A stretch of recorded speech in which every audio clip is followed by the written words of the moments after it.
Hello and welcome to another episode of the Founders Ark. My name is ChaosMole, and today we are talking about content rollout in Lost Ark. Now, I know what you were saying at this point. Wait a second. Content?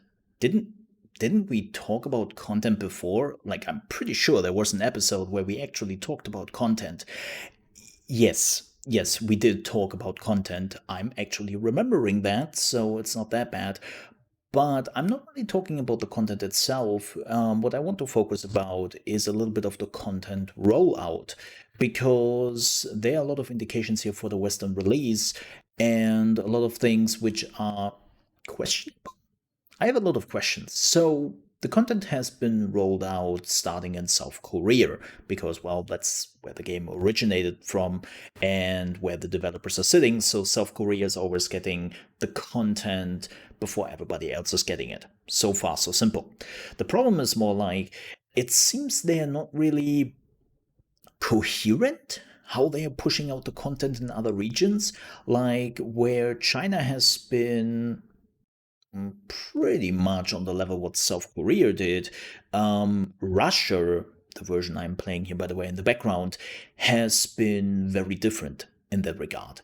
They have been getting content parts in a different order, and even when season 2 came out, there is still like a lot of stuff missing, which actually came with season 2 in South Korea. So I just assume this is something the publisher does, but it begs me, of course, the question, how will Amazon handle this? And I will now say something which might a lot of people not agree with, but I don't want to see patch 1.x in the West. I have the feeling that we are actually starting with 1.x, but I don't want to. Why? Well, first things first, of course, the gender restriction for the classes. So, as you know, there are gender restrictions in Lost Ark, right? Like the warrior has to be male, the mage has to be female, and that was one of the main reasons why they always said, hey, we're not releasing the game in your region yet because, well, we want to get rid of the gender restriction first. This takes a little bit of work because they have like specific costumes for males, specific attacks, animations. Like it actually takes some work to unlock this for the different gender. That was the plan at first, and then at some point they were like, nah, we are actually exploring the whole idea of not unlocking the genders for every class, but having like mirror classes. So let's say you're not getting like the male warrior, but you are getting like a female shield maiden or something like that, right? Where they are doing something very similar what Black Desert Online is doing, or in that case Warhammer Online did. And it brings me to the point of, oh no. Oh no. I have seen mirror classes in the past. I'm still wondering why they are called mirror classes, because they're not mirroring, they're just a bit different, and the mirror image is like a perfect copy of whatever. We are just going with the official term. So I have seen other games doing mirror classes in the past, and Black Desert Online is doing it alrightish, sometimes here and there, and sometimes it could be better. But I still remember Warhammer Online, and Warhammer Online was a mess. Warhammer Online was an absolutely mess when it came to the mirror classes, and I still remember, let me give you one particular example, but this was basically true for every class in the game. There was the White Lion, and the White Lion had a two-handed axe as a weapon, and, well, hence the name, a White Lion as a pet. So he would do two-handed damage, and his stats would partially go over to the lion to make the lion stronger. Right? Simple. Cool.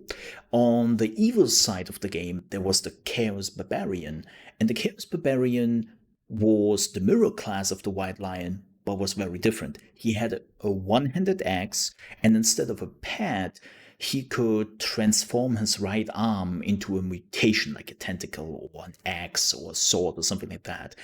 And that was a huge balance problem, because that would mean he would only do one-handed damage with his one-handed axe, and his arm didn't get any stats of his equipment. So the White Lion would get stronger and stronger over time, where the Chaos Barbarian would just be like a flat curve when you reached max level and didn't get any stronger anymore.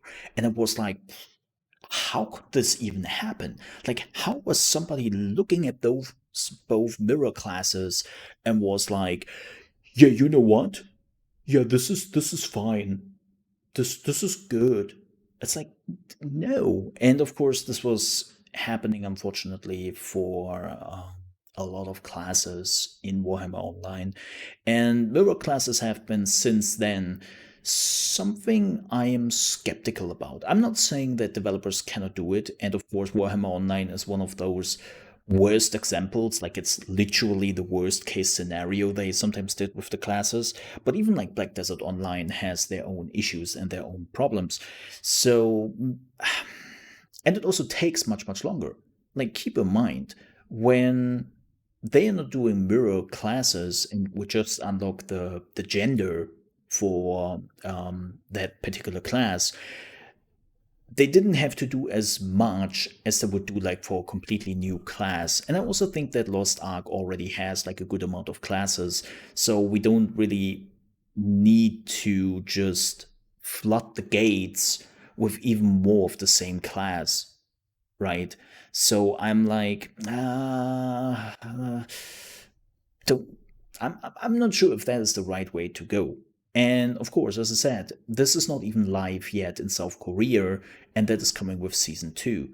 So that means if they would release 1.x here in the West, they would have to do that without the classes unlocked, without the other genders, and that is something they're actually trying to avoid. Now, the next point is that 2.x is adding also like a lot of life balances, like a lot of things they should have fixed like a long time ago. It makes it more coherent for a lot of people. Like 2.x is not just more content, it also makes the game just better to go through. Like, it makes it feel better and more coherent. And even 1.x, like, I don't, let's say we would start at 1.x at some point. Where do we start? Because there have been a lot of like life balance updates and a lot of additions in the 1.x series which have been seen as crucial. There have even been content which have been added throughout 1.x, which some people see as a pretty important content point, like more raids, more dungeons, right? Like what the people wanted. And I'm not sure if you want to release like a half-baked game, even though you know that there's already like a huge amount of content waiting in the wings, right? So it's a bit weird. It's just a bit weird on how they are doing it, or well, maybe how they are doing it. We don't know.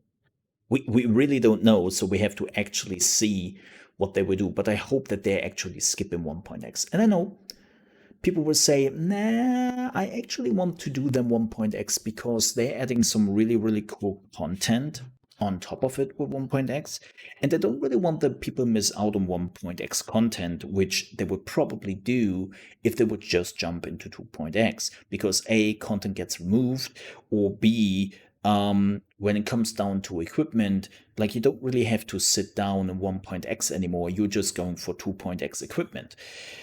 And I understand that, I get that, I can follow that, but the problem is also when you know that 2.x is coming, and 2.x is actually adding a lot of gameplay content to the game and a lot of changes and is removing a lot of things, how much fun can you have with 1.x? How much fun is there if you know that this is coming? That would basically be like, let's say you are playing World of Warcraft or any other MMO, and you know that there is an expansion coming, and you are already playing the pre-patch, and they are telling you like, yeah, you know everything about the expansion is coming, and the pre-patch will run for like 3-4 months, and then everything you have done in that pre-patch, and this is the beginning. Like, it's not like you are already like playing this game for a while and playing the pre-patch, but let's say the game starts in that pre-patch phase, and you know that everything you were doing will be gone after a few months because the expansion is coming out. Then I can already tell you that a lot of people would just say, nah, I'm just waiting till it really starts. I'm just waiting till the expansion hits. And that's basically what actually happened with World of Warcraft in some countries, right? Like some countries didn't start with Classic. Some countries started with Burning Crusade. Some other countries started with Wrath of the Lich King because they came in much, much later. And think about it. They would have started with Classic when everyone was already playing Wrath of the Lich King or Burning Crusade. You would be like, can I also please get like the other content? This feels a bit, well, useless and underwhelming. Like, this is why I say that they should definitely like put in 2.0 like immediately. It's the same with crafting. Crafting gets such a major overhaul with 2.0, and in my opinion it would be really weird when they are starting with 1.x and then like let's say 3-4 months later they're like, and here's the complete crafting overhaul. Well, thank you for sinking time into crafting. Pretty useless. You wasted your time there because we completely changed it, but thanks nonetheless. Hope you had fun. And I can say already that a lot of people will not be happy with it. Like I'm not like I know people will say, wait, isn't that the problem like for every content patch now? No, because you don't really know what happens and it's a continuation in a long time. Like I think the biggest problem is really here that you already know what's coming because of the other regions, and just waiting for it is probably not a good thing. The same goes for classes. Like, let's say you want to play the Assassin's class, and then they will be like, yeah, well, the Assassin's class is but not coming before like the pre-patch of Season 2, so you have to wait till that hits. And people won't be happy about that because they want to play the Assassin or the Holy Knight. Like, what I really, really wish for Lost Ark here in the West is that they're actually releasing the game as in the is state in South Korea, and then we are going with them. No, I'm not saying that we need to be on the same complete patch state.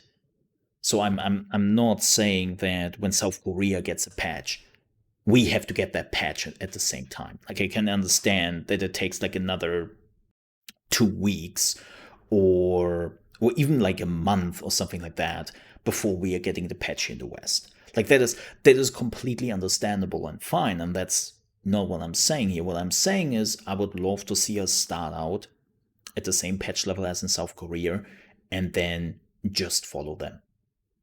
That's what I would love to see. And I hope that's what we are getting. So, yeah, I'm hoping we are not taking the path of Russia. I really don't. Because Russia has exactly that issue, where basically Russia was still on 1.x, Season 2 was already going down in South Korea, and a lot of people were like not playing because they were just waiting for Season 2 on the Russian servers. They were just like, nah, man, why should I raid?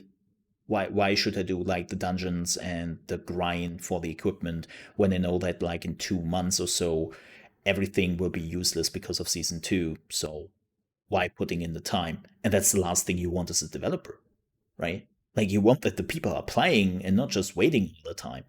So yeah, give us the same content level as Korea is in. I know we will miss out on a few things because of that. This sucks, of course, but I think that is still better than starting somewhere at 1.x and then knowing that something else is coming up. So yeah, I hope that. But that was it for me on this episode. Thank you so much for watching. I know it was much shorter than the rest, but it's fine. Sometimes we have shorter episodes, sometimes we have longer episodes. I'm still looking for a person I can do this with, because doing this alone is one thing, but having like another competent person talking with me about Lost Ark would be really cool. So I'm still looking out for somebody joining me. And if you know somebody, well, you think yourself you are competent to talk about this game in a weekly podcast, definitely mention it in the comment. And if you enjoyed this video, don't forget to like it. And if you're new to this channel, you want to see more Lost Ark content, which I would definitely do, then don't forget to subscribe. I would appreciate that as well. And again, thank you so much for watching. Have a wonderful weekend. See you next time. Bye-bye.